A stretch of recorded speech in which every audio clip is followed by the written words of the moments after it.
first we're going to select the circle, just so that we won't accidentally go outside the lines. Make a new layer, and let's go with the shadow first. It's going to be a darker color, and usually more saturated. We'll start from the opposite side of the sun, and just quickly throw down some lines. Already it's starting to have a bit of shape. Let's make this a bit broader though.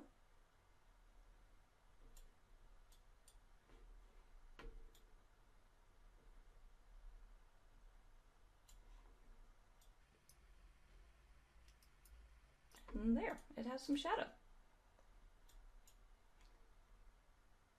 Now, let's do the highlight, which, since the light source is up here, is going to be right around here. So we'll select a lighter color now, and it's probably going to be less saturated than the base color. And we just start putting down where the light would be reflected on the ball.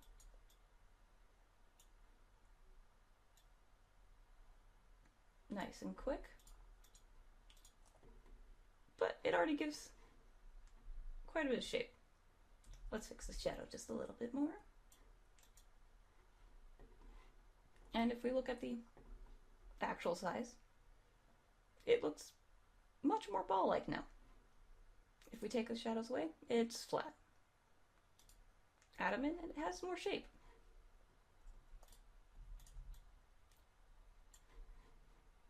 Of course, different materials will require different shading, because not all things reflect light the same way.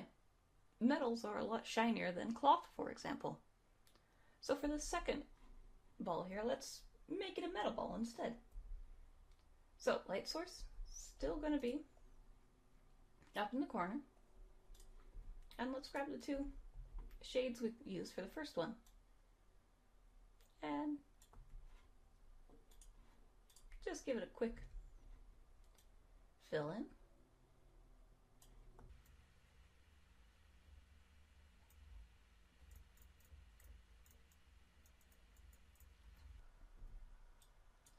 So there, now it's shaded, kind of like the other one, but metal's more reflective, so we need to add a few more shades in. So let's add even lighter shade. Make spots there, and there, and let's add a darker shade too.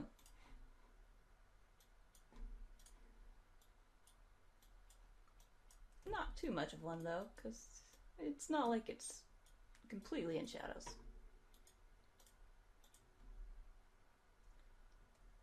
And you know, I think one more shade between the base color and this dark shade here would be nice.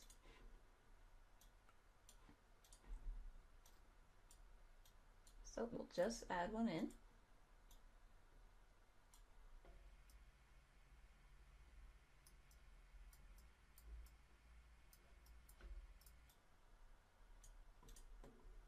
Let's use this to outline it a little bit. Not completely, but just a bit.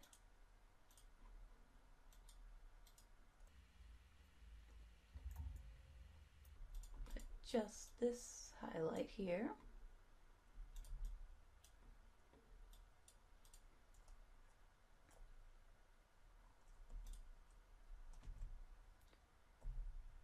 And there we go. A more shiny ball. Now, these were obviously shaded very quickly, but it gives you an idea of just how differently light could be reflected. And another thing you can use shading for is to show minor details that you don't want full outlines for. So let's put little scratches here.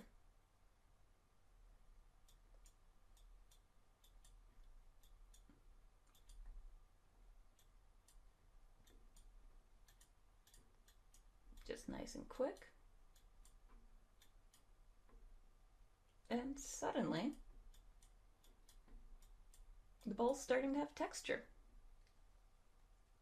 And in fact, I could make it even more textured just by adding a bit of highlights to these parts. And now it's almost rocky.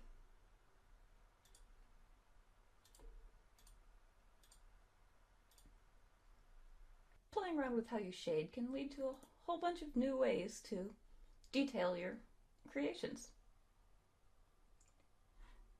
And of course, it helps bring life to the objects.